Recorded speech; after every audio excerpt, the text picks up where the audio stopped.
Сәлем, құрметті достар. Бүгін міне менің алғашқы видеом шыққалы жатыр. Жалпы видеода біз ойындар жайлы айтатын боламыз, яғни көптеген ұялы телефонға арналған ойындар, мысалы ішіп ысқан кезде ойнайтын ойындар жайлы түсіндіретін боламын. Сонымен кеттік. Ең бірінші таныстыратын ойындарының бірі ол Stickman Party деп аталады. Бұл ойынның ерекшелігі бір адамнан 4 адамға дейін ойнай аламыз. Кейде достарыңызбен ішіп ысқан кезде осы ойынға кіріп, арасында кубокқа таласып ойнауға болады. Яғни ең қызықты деген ойындардың бірі деп ойлаймын.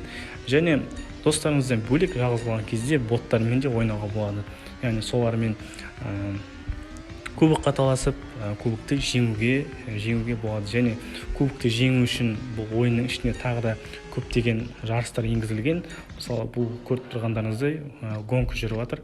Сонымен қатар кубоктарды таңдау, яғни одан кейін әрбір кубоктың өзіне сай ойындардың саны бар. Яғни 5, 7, 9 ойындардан тұрады, және оны рандом батырмасы арқылы таңдауға да болады, яғни өзі таңдап береді. Болмаса өзіңіз жақсы ойнайтын ішінен таңдап алып, жеңіске жетуге де болады. Және осы кубоктарды жеңу арқылы сіз әрбір стикмәніңізді цветтерін өзгертіп, яғни түсін қазақша, және оны киіндіруге болады. Осылай міне. Видео ұнаса, лайк басыңыздар, комментарий жазыңыздар және арнаға тіркеліңіздер. Сонда ғана мен сіздер үшін ең қызықты деген ойындарды түсіретін боламын. Солай, назарларыңызға рахмет. Сау болыңыздар.